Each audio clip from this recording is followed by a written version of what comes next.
غنی کیا ہے اللہ نے. غنی کا مطلب کیا ہوتا ہے؟ ایسا انتظام کر دینا کہ آپ دوسروں کے محتاج نہ رہیں. آج ہمارے ہاں فقیروں کو بھیک دے دے کے اور بگاڑ دیتے ہیں. فقیروں کو بھیک دے دے کے. آپ تحقیق کرو کسی فقیر کے بارے میں, مستحق ہے نا, اس کو اسٹیبل کر دو. اور اگر آپ کو یہ اندازہ ہو جائے یہ کمبخت اسٹیبل ہونا ہی نہیں چاہتا ہے, اس کو لت پڑ گئی ہے, پھر مت دو اس کو. میرا بہت تجربہ ہوا ہے, کوئی نوجوان آیا بھیک مانگ رہا ہے, میں نے کہا کوئی بات نہیں, آپ کو کتنے پیسے چاہیے؟ جی 500 روپے چاہیے. میں نے کہا ہماری مسجد میں فرنٹ ایریا ذرا خراب ہوا ہوا ہے, اس کو تھوڑا صفائی کر دو, میں آپ کو 500 روپے دے دوں گا. ایسا غائب ہوا مارکیٹ سے شارٹ. اس کا مطلب یہ پروفیشنل بھکاری ہے, اس کو آپ 500 روپے دے کے غنی کر دو گے. اور زیادہ غنی کی ڈیفینیشن سمجھ میں آئی؟ مالدار ہونا نہیں ہے, غنی مستغنی سے نکلا ہے, بے پرواہ, کسی کی ضرورت نہیں ہے. ہمارے نبی غنی کرتے تھے لوگوں کو اور غنی بننے کی ترغیب دیتے تھے. مشہور واقعہ ہے نا, ایک شخص بھیک مانگنے کے لیے آیا, آپ صلی اللہ علیہ وسلم نے اس کو حکم دیا کہ گھر میں جو کچھ ہے لے کر آؤ. وہ برتن لے کر آیا, اس کو آپ نے بیچا, نیلام کیا, کلہڑا دیا, کہا جنگلوں سے لکڑیاں کاٹ کے لاؤ بیچو. وہ لائے, 1 درہم کے 2 درہم, 2 کے 4 درہم ہو گئے. تو یہ نبی نے ان کو بھیک نہیں دی بلکہ ان کو کیا کر دیا؟ غنی کر دیا آپ صلی اللہ علیہ وسلم. تو معاشرے میں ایسے لوگوں کو تلاش کیا کریں جو اسٹیبل نہیں ہیں اور ان کو پراپر غنی کرنے کی کوشش کریں. بھیک دے دے کے نوجوانوں کو بگاڑیں مت. وہ سٹے لگا, جب محنت کر کے پیسہ کمائے گا تو سٹوں پہ ضائع نہیں کرے گا, گٹکوں پہ ضائع نہیں کرے گا وہ. تو میں یہ عرض کر رہا تھا, اللہ نے اپنے حبیب صلی اللہ علیہ وسلم پہ 3 انعامات بتائے. یتیم تھے ٹھکانہ دیا, غریب تھے غنی کر دیا, اور علم نہیں تھا, اللہ نے آپ کو کیا دیا؟ علم. اللہ نے یہ 3 بڑے بڑے انعامات بیان کر کے اللہ نے نبی صلی اللہ علیہ وسلم کو حکم دیا کہ ان تینوں انعامات کا آپ شکر ادا کریں. ان تینوں انعامات کا آپ کیا کریں؟ شکر ادا. کیسے؟ ہم جب شکر ادا کرنا چاہتے ہیں ہم کیا کہتے ہیں؟ اللہ تیرا شکر. ہم سمجھتے ہیں شکر ادا ہو گیا. اللہ ہم پر کوئی انعام کرے ہم کہتے ہیں اللہ کا بڑا فضل ہے, ہم سمجھتے ہیں اس کا شکر ادا بولو ہو گیا. آواز تو سب کو صحیح آ رہی ہے نا؟ اتنا کافی نہیں ہے. یہ بھی ضروری ہے کہ منہ سے بول دیں کہ اللہ کا شکر ہے, لیکن اتنا کافی نہیں. اگر اتنا کافی ہوتا تو اللہ اپنے حبیب پر 3 انعام کر کے کہتا کہ اے نبی آپ شکر ادا کر دیں. زبان سے کیا کہہ دیں؟ الحمدللہ. نا نا نا. قرآن نے کہا آپ یتیم تھے, ہم نے آپ کو کی کفالت کا انتظام کیا, لہذا فَأَمَّا الْيَتِيمَ فَلَا تَقْهَرْ. اب کسی یتیم کو آپ کو دھکے دینے کی اجازت نہیں ہے, آپ کو یتیموں کی کفالت کرنی پڑے گی. سمجھ میں آ رہی ہے کہ نہیں آ رہی ہے؟ نعمت کا شکر یہ ہے کہ جو اللہ نے آپ پر انعام کیا وہی انعام آپ آگے پارسل کر دو. سمجھ رہے ہو؟ اس کی قدر کرو کہ میں یتیم تھا, اللہ انتظام نہ کرتا تو میرا کیا حال ہوتا. لہذا معاشرے میں اگر میرے رشتہ داروں میں کوئی یتیم ہوتا ہے تو میں نے بھی اس کے ساتھ احسان کرنا ہے. دوسرا, اللہ نے آپ کو شریعت سے بے خبر پایا, باخبر کر دیا, اس کا حکم دیا اما بنعمت ربک فحدث. رب نے جو آپ پر نعمتیں کی ہیں, علم کی نعمت خاص طور پر, اس کو آگے آپ نے بیان کرنا ہے. جو علم اللہ نے آپ کو دیا ہے اسے لوگوں میں تقسیم کرنا ہے. علم کی نعمت کیا ہے کہ اس میں بخل نہ کرے انسان, چاہے وہ دین کا علم ہو یا دنیا کا علم ہو. آج کسی سے اس کے بارے میں اس کے پاس کوئی نالج ہو, آپ لینے کے لیے چلے جائیں, بعض لوگ سخی ہوتے ہیں, بعض گھنٹہ لگا دو گے وہ آپ کو نالج نہیں دیں گے, اس کو ڈر ہوتا ہے کہ یہ بھی نہ سیکھ جائے کہیں. تیسرا انعام اللہ نے کیا کیا؟ آپ مسکین تھے, غریب تھے, اللہ نے غنی کر دیا. لہذا وَأَمَّا السَّائِلَ فَلَا تَنْهَرْ. کوئی مانگنے کے لیے آئے تو اس کو دھتکارنا نہیں ہے. اس سے ہمیں کیا پتہ چلتا ہے بھائی, اس آیت سے, کہ اللہ ہم سے یہ چاہتے ہیں کہ جس نوعیت کا اللہ نے ہم پر احسان کیا ہم اسی نوعیت کا احسان مخلوق پہ کرنا شروع کر دیں. سمجھ میں آ رہی ہے بات کہ نہیں آ رہی ہے؟ جس نوعیت کا اللہ نے احسان کیا. اور یہ بات قرآن میں دوسری جگہ بھی ہے. قارون کے بارے میں موسیٰ علیہ السلام نے قارون سے کہا احسن کما احسن اللہ الیک، تجھے اللہ نے بے تحاشا دولت دی ہے، اتنی دولت کہ لتنوء بالعصبۃ اولی القوہ، ایک بہت بڑی جماعت اونٹوں پہ چابیاں لے کے چلا کرتی تھی خزانوں کی، اتنی زیادہ دولت دی ہے. تو جب تجھے اللہ نے اتنی دولت دی کہ تجھ پر احسان کیا ہے تو تو بھی اللہ کی مخلوق پر احسان کر. اگر کوئی دولت مند تاجر اپنی دولت پر سانپ بن کے بیٹھ جاتا ہے، بخل کرتا ہے، زبان سے کروڑہا گنا کہتا رہے کہ اللہ کا دیا میرے پاس بہت کچھ ہے، لیکن اللہ اتنی بات کو شکر ماننے کے لیے تیار نہیں ہے، اس کو اپنی دولت میں غریبوں پہ خرچ کرنا پڑے گا. سمجھتے ہو کہ نہیں سمجھتے ہو؟ تو میں اور آپ اللہ کے احسانات کے سمندر میں ڈوبے ہوئے ہیں، ہمیں دیکھنا ہے دائیں بائیں. سب سے بڑی نعمت جو ہمیں ملی ہے وہ توحید کی نعمت ملی. اللہ نے ہمیں مسلم گھرانے میں پیدا کیا. اس کا تقاضا یہ ہے کہ جو غیر مسلم ہیں ہم ان کو مسلم بنانے کی کوشش کریں. کذالک کنتم من قبل، اللہ نے صحابہ سے کیا فرمایا؟ جنگ میں صحابی رسول نے، ایک شخص آیا نا لڑنے کے لیے، تو جب وہ تلوار کی زد میں آیا تو اس نے فوراً کلمہ پڑھ لیا، تو صحابی رسول نے اس کو قتل کر دیا کہ یہ تو موت کے ڈر سے کلمہ پڑھ رہا ہے. ہمارے نبی کو علم ہوا، آپ صلی اللہ علیہ وسلم اتنا غضبناک ہوئے، فرمایا ہلا شققت قلبا، تم نے اس کے دل کو چیر کے کیوں نہیں دیکھا؟ تم کیسے کہہ رہے ہو کہ تلوار کے ڈر سے کلمہ پڑھا ہے؟ اس پہ قرآن کی آیت نازل ہوئی کذالک کنتم من قبل، اے ایمان والو تم بھی تو پہلے کافر تھے، اللہ نے اپنے فضل سے تمہیں کیا کیا؟ مسلمان بنا دیا. اب تم کسی کافر جو مسلمان ہو رہا ہے اس کے ساتھ ایسا سلوک کیوں کر رہے ہو؟ کیوں ایسا سلوک کر رہے ہو؟ تو اللہ نے آپ کو اسلام کی نعمت دی، اس نعمت کا تقاضا کیا ہے؟ اس اسلام کو دنیا میں پھیلانے کی کوشش کی جائے. اللہ نے آپ کو داڑھی رکھنے کی توفیق دی، اس نعمت کا تقاضا کیا ہے؟ کہ دوسروں کو بھی ہدایت کی کوشش کی جائے. اللہ نے آپ کو مال دیا، اس نعمت کا تقاضا یہ ہے کہ اس مال کو لوگوں پہ خرچ کے دوسروں کو بھی مالدار بنانے کی کوشش کی جائے. اللہ نے آپ کو کوئی خاص علم دیا، ہنر دیا، اس کو اپنے پاس رکھ کے مت بیٹھو، اس علم کو لوگوں میں ڈیوائڈ کرنے کی کوشش کرو. بخیل اور کنجوس آدمی کیا کرتا ہے؟ وہ کہتا ہے اگر میں نے لوگوں کو بتانا شروع کر دیا تو میرے پاس ہجوم کم ہو جائے گا. حقیقت میں ایسا ہوتا نہیں ہے. دنیا میں جس کو اللہ نے نعمت دی اس نے ڈیوائڈ کیا ہے نا، تو اس کے پاس اس نعمت کے خزانے بڑھنا شروع ہو جاتے ہیں اور آتے ہیں اس کے پاس خزانے. تو یہ 3 نعمتیں اللہ تعالیٰ نے بیان کی ہیں اور 3 نعمتوں کا شکر بیان کیا. تو ان 3 نعمتوں ہمیں تو ہزاروں اس کے علاوہ بھی ہیں، تو 3 کو تو ہائی لائٹ کیا جا رہا ہے. تو آج سے اس بات کا عزم کریں، محاسبہ کریں، بیٹھیں دیکھیں کون کون سے انعامات. ہم جو مصیبتیں ان کو تو سوچ رہے ہوتے ہیں، جو انعامات ہیں ان کو نہیں سوچتے. حضرت مولانا اشرف علی تھانوی رحمہ اللہ تعالیٰ کو ڈاکٹر عبدالحی صاحب رحمۃ اللہ تھے غالباً، انہوں نے خط لکھا اپنے شیخ کو نا، پیر و مرشد کو. خط کیا لکھا کہ حضرت یہ پریشانی ہے، یہ ڈاکٹر عبدالحی صاحب کا واقعہ ہے نا، پریشانی ہے، یہ پریشانی ہے، یہ پریشانی، آپ دعا فرمائیں دعا فرمائیں، یہ پریشانی یہ پریشانی. تو انہوں نے نیچے لکھا کہ بہت افسوس کی بات ہے کہ ساری پریشانیاں ذکر کر دیں، اللہ کی نعمتوں کا تذکرہ نہیں کیا. پہلے زمانے میں نا جو آپ کو اس طرح آپ کی اصلاح کرے اس کو پیر و مرشد کہا جاتا تھا. آج کل پیر و مرشد کا مفہوم ہی چینج ہو گیا ہے. آج کل پیر و مرشد کا مفہوم یہ ہے کہ یہ ہمیں بخشوا دے گا اور پتہ نہیں یہ روحانی ٹوپی ڈرامے کرے گا، جن چڑیل بھوت بگائے گا، اور الٹی سیدھی حرکتیں جو کر رہا ہو اس کو لوگ پیر و مرشد کہتے ہیں. تو سارا دن آپ بیٹھ کے تھوڑی دیر سوچیں گے نا، آپ کو لگے گا کہ اللہ کے آپ پر بے پناہ احسانات. میں اسلام آباد میں تھا، وہاں ایک شخص کے بارے میں پتہ چلا، کروڑ پتی آدمی ہے، بہت بڑا بنگلہ اس کا.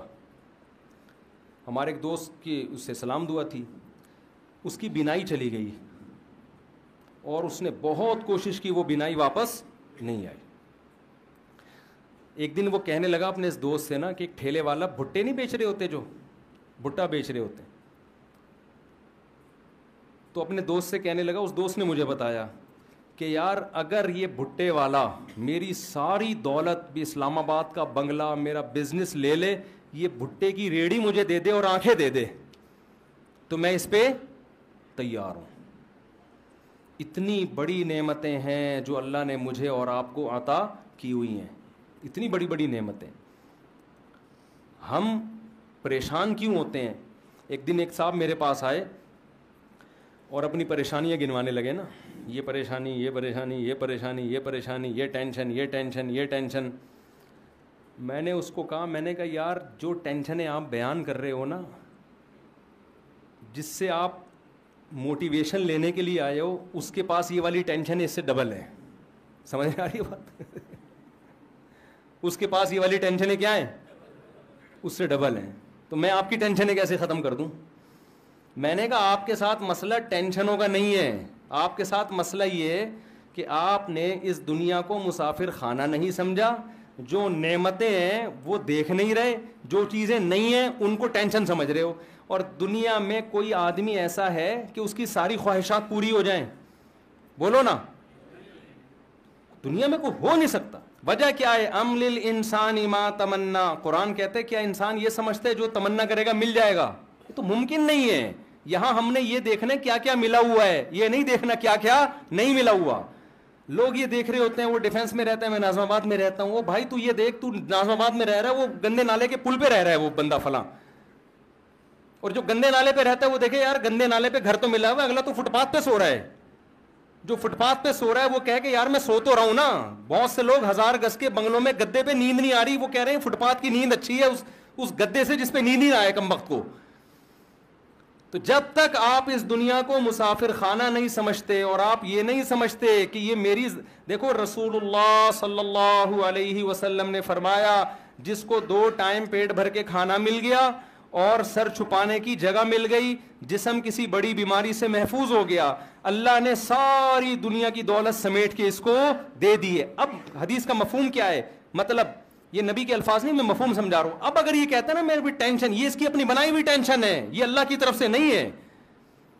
یہ تو ہوس ہے بھائی، ہوس کا تو دنیا میں کوئی علاج نہیں ہے. کتنے لوگ آتے ہیں میں بے روزگار ہوں، ٹینشن ہے. میں کہتا ہے تیرے کو صبح ناشتہ مل رہا ہے؟ ناشتہ تو مل رہا ہے. دوپہر کھانا مل رہا ہے؟ ہاں مل رہا ہے. رات کا کھانا مل رہا ہے؟ ہاں مل رہا ہے. سونے کی جگہ ہے؟ کہہ رہے ہیں ہاں ہے. کہہ رہے ابا کی صلواتیں بہت سننے کو ملتی ہیں.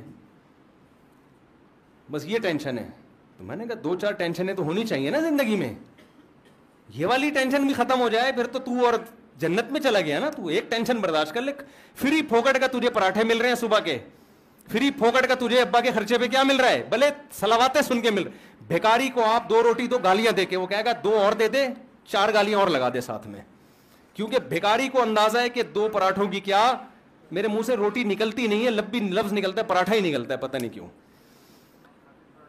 کیونکہ جب بھی باہر دنیا میں ٹریولنگ ہوتی ہے نا سب کچھ ملتا ہے، کراچی کے ہوٹل کے پراٹھے نہیں ملتے. ابھی میں سعودی عرب سے آیا ہوں کل، نہیں مزہ آیا یار، پراٹھے نہیں تھے. تو اس لیے میرے منہ سے روٹی کا لفظ نکلتا ہی نہیں ہے. تو بھیکاری کو آپ جس کے پاس کچھ بھی نہیں ہے، آپ اس کو موٹی موٹی گالیاں دے کے 2 پراٹھے پکڑا دو، غصہ کرے گا وہ؟ پھر بھی شکریہ ادا کرے گا. اس لیے کہ وہ اپنے آپ کو اس کا بھی مستحق نہیں سمجھتا. اور جو گھر میں بیٹا ہوتا ہے نا کروڑ پتی باپ کا، وہ سمجھتا ہے سارا میرا ہے، میں اس کا مستحق ہوں، مجھے یہ بھی چاہیے، مجھے یہ بھی چاہیے. او بھائی تو سمجھ کہ میں مسافر خانہ ہے، اللہ نے مجھے بڑے باپ کے گھر میں پیدا کر دیا، یہ میرا احسان نہیں. کس کا احسان ہے؟ اللہ کا احسان ہے. جو مل رہا ہے گریوی میں کھاؤ. اس پہ اگر ابا صلواتیں سنا کے ابا پھر بھی مجھے اپنا بیٹا ہی سمجھ رہا ہے، کوئی بات نہیں ابا 2 گالیاں اور، لیکن رات کو گھر سے نہیں نکالنا مجھے. آپ سمجھ رہے ہیں نا؟ سنا کرو ابا کی گالیاں، اس پہ ثواب ملتا ہے، خدا کی قسم برداشت پہ ثواب ملتا ہے. باپ کی پیشانی پر محبت سے دیکھنے پر حج عمرے کا ثواب ملتا ہے. تو ایسے ہی تھوڑی مل جاتا ہے یہ. تو جب آپ اپنے آپ کو یہ سمجھو گے میں ان چیزوں کا مستحق ہوں ہی نہیں، تو جتنا ملے گا اس پہ کیا ہوگا؟ شکر ادا ہوگا. بھائی ہم تو اس کے بھی مستحق نہیں تھے، اللہ نے ہمیں یہ بھی دے دیا، یہ بھی دے دیا، یہ بھی دے دیا. تو ہم تو یہ چیز بتاتے ہیں لوگوں کو کہ بھائی وہ اکثر ایک میں واقعہ سناتا ہوں, بس یہ واقعہ بیان کر کے اپنی بات کو ختم کرتا ہوں. ایک نجومی کے پاس ایک آدمی گیا اور اپنی ہاتھ دکھائی, نجومیوں کو آتا واتا کچھ نہیں ہے لیکن ویسے ہی لوگ چلے جاتے ہیں, تو نجومی نے ہاتھ دیکھ کے کہا کہ بھائی 10 سال تک, وہ غریب آدمی تھا, نجومی نے کہا 10 سال تک تم غریب کے غریب ہی رہو گے. یہ بڑا خوش ہو گیا کہ 10 سال بعد کیا ہوگا, بھارے نیارے ہو جائیں گے. اس نے کہا 10 سال تک غربت کی پریشانی تمہیں اور رہے گی. یہ خوش ہو گیا, چلو 10 سال کے بعد. اس نے کہا پھر کیا ہوگا, اس نے کہا پھر تمہیں عادت ہو جائے گی. پھر کیا ہو جائے گی, عادت ہو جائے گی. تو میں بے روزگاروں سے کہتا ہوں روزگار تلاش کرو, نہیں مل رہا اسی کو انجوائے کرو. آپ بے روزگاری کا جو مزہ ہے وہ روزگار میں نہیں ہے, حقیقت ہے, اس سے برداشت پیدا ہوتی ہے انسان کے اندر. تلاش کرو روزگار, سست بن کے نہ بیٹھ جاؤ. جب کوئی پریشانی آئے, دنیا کیا ہے مسافر خانہ, فنا ہونے کی. یہاں بڑے بڑے خوشحال لوگ آئے, وہ چلی گئی 96 سال میں یار, ہیں بھائی 96 توپوں کی, 96 میں گئی 98 میں گئی ہے, 96 سال میں 96 توپوں کی سلامی دی گئی ہے اس کو. اب فرض کر لو میں اور آپ, اگر ہم تو برطانیہ کے ویزے کے لیے ترس رہے ہوتے ہیں نا, مل جائے تو بڑے خوش. اس کو ویزا نہیں ملا, برطانیوں کی ماں تھی وہ, برطانیوں کا باپ تھا وہ. ہمیں اگر برطانیہ کا باپ بنا دیا جاتا تو 96 سال کے بعد بھی ہمارا وہی حشر ہونا تھا جو ملکہ برطانیہ کا ہوا ہے. تو یار نتیجہ تو سب کا ایک ہی جیسا ہے نا, پائپ کے منہ میں بیٹھو یا پائپ تمہارے منہ میں ہو, رزلٹ ایک ہی ہے. جب رزلٹ وہی نکل رہے ہیں بھائی اس کا, تو کیا یار, جس نے زیادہ سموسے کھا لیے, جس نے 2 پراٹھے کھا لیے, جس نے نہیں کھایا, جو روزگار ہے, جو بے روزگار ہے, تھوڑے دنوں کی کہانی ہے, رزلٹ کیا ہونے والا ہے, ایک جیسا. قبرستان جایا کرو, ڈیفنس کے تو خاص طور پہ جایا کرو قبرستان, بڑے بڑے لوگ یہاں نیچے دفن ہوتے ہیں, تو جا کے دیکھا کرو یار یہ فلاں کا بنگلہ, یہ فلاں کا بنگلہ. ابھی ایک دفعہ میں جب گلشن اقبال میں رہتا تھا نا پہلے, تو میں گھر تلاش کر رہا تھا گلشن اقبال میں, تو کسی نے مجھے کہا یہاں بڑا وی آئی پی سا قبرستان ہے. میں نے کہا یار قبر میں جانے کے بعد نہیں پتہ چلتا کہ وی آئی پی ہے یا اورنگی ٹاؤن کا قبرستان ہو, گندے نالے کا قبرستان ہو, یا ڈیفنس کا. اندر سے سارے کیا ہوتے ہیں, جتنے کیڑے ایک غریب رکشے والے کی لاش پہ ہوتے ہیں اتنے ہی میرے بھائی معذرت کے ساتھ ڈیفنس والوں کی لاش پہ بھی اتنے ہی کیڑے ہوں گے. تو یہ ڈیفنس آپ لوگ رہتے ہو نا, یہ زیادہ 2 ٹکے کی خدا کی قسم رہو آپ, ایسا نہ چھوڑ کے آپ گندے نالے چلے جاؤ, یہ مطلب نہیں ہے. کیونکہ وہاں جاؤ گے تو جلدی قبرستان جانے کا چانس ہوگا, وہاں ڈینگی وینگی نالوں میں بہت پھیلا ہوا ہے آج کل. تو لیکن حقیقت یہ ہے کہ 2 ٹکے کی ویلیو, ان چیزوں سے دل لگانے کی بالکل کوشش مت کرو. ان کی حیثیت صرف اتنی ہے کہ ٹرین میں آپ سفر کر رہے ہو, آگے اسٹیشن پہ آپ نے اتر جانا ہے, کوئی دروازے پہ لٹک کے جا رہا ہے, کوئی نیچے بیٹھ کے جا رہا ہے, کوئی اکانومی کلاس میں جا رہا ہے, اور کوئی بزنس کلاس میں جا رہا ہے. آگے جا کے سارے کیا ہو جاتے ہیں, دنیا میں تو پھر بھی برابر نہیں ہوتے. بزنس کلاس والے کو ذرا پروٹوکول کے ساتھ لینے کے لیے آئے, لیکن اللہ کے ہاں آگے جا کے سب کا اینڈ کیا ہے, برابر, ختم, فنش. تھوڑے دن کی کہانی ہے. اور یہ ملکہ برطانیہ کا بار بار سوچا کرو یار 96 سال میں اس کو 96 توپوں کی, میں نے خبر سنی 96 توپوں کی سلامی. یار توپوں کا اتنا خرچہ کرا دیا اس نے.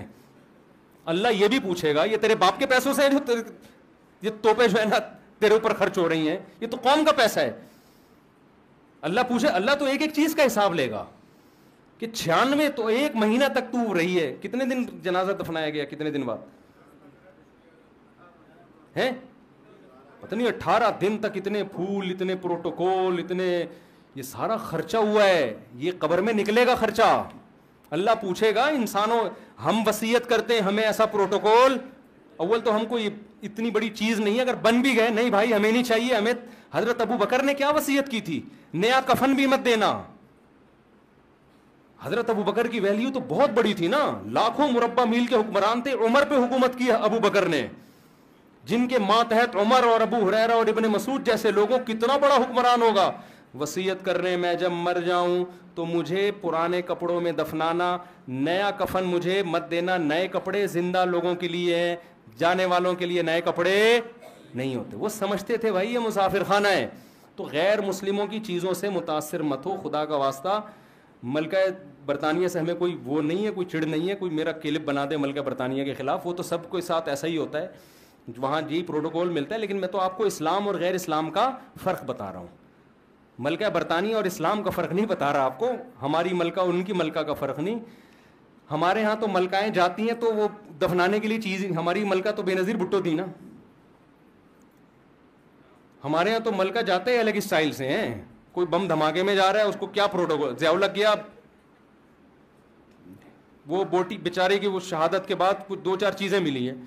تو ہم تو ویسے ایسا پروٹوکول دے ہی نہیں سکتے. ہمارے یہاں نیچرل طریقے سے نہیں جاتے لوگ, ٹھیک ہے نا. ہمارے یہاں نیچرل سسٹم ہی نہیں ہے بڑے لوگوں کے جانے کا دنیا سے. ہمارے یہاں کوئی دھماکہ ہوتا ہے وہ چلے گئے جی, اخبار میں آ گئے جی انتقال ہو گیا, کیسے ہوا یہ زیادہ ڈیٹیل میں جاتے ہی نہیں ہماری قوم. تو دنیا کو مسافر خانہ جب انسان سمجھتا ہے تو مال کی محبت اس میں کم ہوتی ہے, پھر اللہ کے شکر کرنے کا پھر شکر کرنے کا جذبہ پیدا ہوتا ہے.